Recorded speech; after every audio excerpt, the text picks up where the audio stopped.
हरे कृष्ण दोस्तों। आज हम 12 ज्योतिर्लिंगों में दूसरे ज्योतिर्लिंग श्री मल्लिकार्जुन की कथा के बारे में जानेंगे।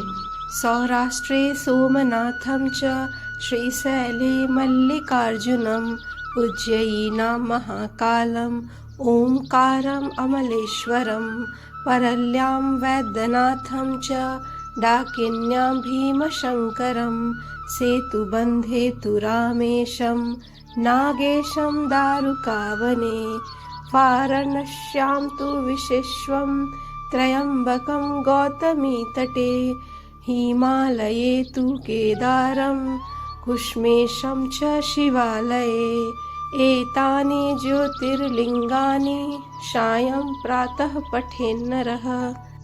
आंध्र प्रदेश में कृष्णा नदी के तट पर दक्षिण का कैलाश कहे जाने वाले श्री शैल पर्वत पर श्री मल्लिकार्जुन ज्योतिर्लिंग स्थित है। महाभारत, शिव पुराण तथा पद्म पुराण आदि धर्म ग्रंथों में इसकी महिमा और महत्ता का विस्तार से वर्णन किया गया है। पुराणों में इस ज्योतिर्लिंग की कथा इस प्रकार से वर्णन है कि एक समय की बात है, भगवान शंकर जी के दोनों पुत्र श्री गणेश और श्री कार्तिकेय स्वामी के विवाह के लिए परस्पर झगड़ने लगे। प्रत्येक का आग्रह था कि पहले मेरा विवाह किया जाए। उन्हें लड़ते झगड़ते देखकर भगवान शंकर और माँ भवानी ने कहा, तुम लोगों में से जो पहले पूरी पृथ्वी का चक्कर लगाकर यहाँ वापस लौट आएगा, उसी का विवाह पहले किया जाएगा। माता पिता की यह बात सुनकर श्री कार्तिकेय स्वामी तो पहले अपने वाहन मयूर पर विराजित हो तुरंत पृथ्वी प्रदक्षिणा के लिए दौड़ पड़े, लेकिन गणेश जी के लिए तो यह कार्य बड़ा ही कठिन था। एक तो उनकी काया स्थूल थी, दूसरा उनका वाहन भी मूषक चूहा था। भला वे दौड़ में स्वामी कार्तिकेय की बराबरी किस प्रकार कर पाते। लेकिन उनकी काया जितनी स्थूल थी, बुद्धि उसी के अनुपात में सूक्ष्म और तीक्ष्ण थी। उन्होंने अविलंब पृथ्वी की परिक्रमा का एक सुगम उपाय खोज निकाला।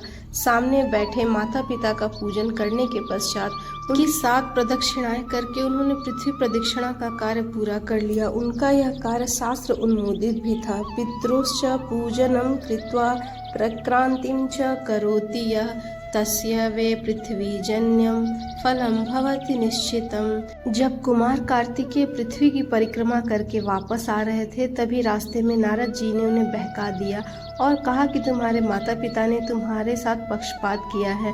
तुम्हें परिक्रमा के लिए भेजकर पीछे से तुम्हारे छोटे भाई गणेश का विवाह कर दिया। यह सुनकर कार्तिकेय को बड़ा क्रोध हुआ।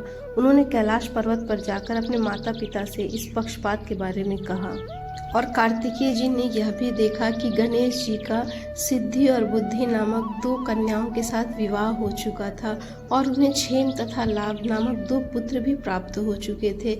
यह सब देखकर स्वामी कार्तिकेय अत्यंत रुष्ट होकर क्रौंच पर्वत पर चले गए। माता पार्वती वहां उन्हें मनाने पहुंची। पीछे शंकर भगवान भी वहां पहुंचकर ज्योतिर्लिंग के रूप में प्रकट हुए।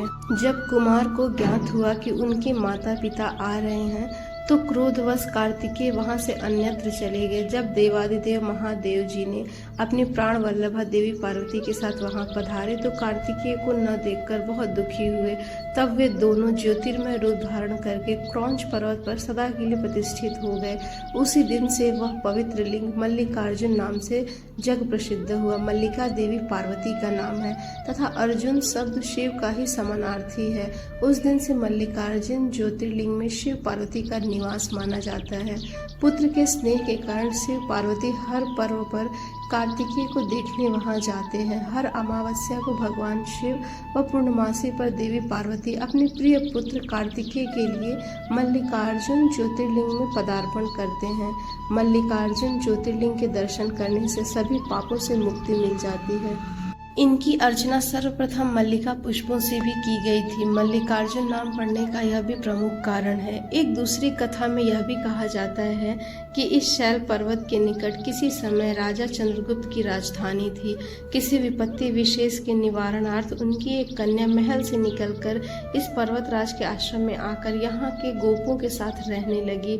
उस कन्या के पास एक बड़ी ही शुभ लक्षणा सुंदर श्यामा गौ थी। उस गौ का दूध रात में कोई चोरी से दूह ले जाता था। एक दिन संयोगवश उस राजकन्या ने चोर को दूध दूहते देख लिया और क्रुद्ध होकर उस चोर की ओर दौड़ी, किंतु गौ के पास पहुंचकर उसने देखा कि वहां शिवलिंग के अतिरिक्त और कुछ नहीं है। राजकुमारी ने कुछ समय पश्चात उस शिवलिंग पर एक विशाल मंदिर का निर्माण कराया। यही शिवलिंग मल्लिकार्जुन के नाम से प्रसिद्ध है। शिवरात्रि के पर्व पर यहाँ बहुत बड़ा मेला भी लगता है। इस मल्लिकार्जुन शिवलिंग का दर्शन, पूजन एवं अर्चन करने वाले भक्तों की सभी सात्विक मनोकामनाएं पूर्ण हो जाती हैं। उनकी भगवान शिव के चरणों में स्थिर प्रीति हो जाती है। दैहिक, दैविक, भौतिक सभी प्रकार के बाधाओं से वे मुक्त हो जाते हैं। तो दोस्तों, ये थी आज की मल्लिकार्जुन शिवलिंग की कथा। तो आज की कथा आपको कैसी लगी हमें कमेंट करके ज़रूर बताएं। जय श्री कृष्ण।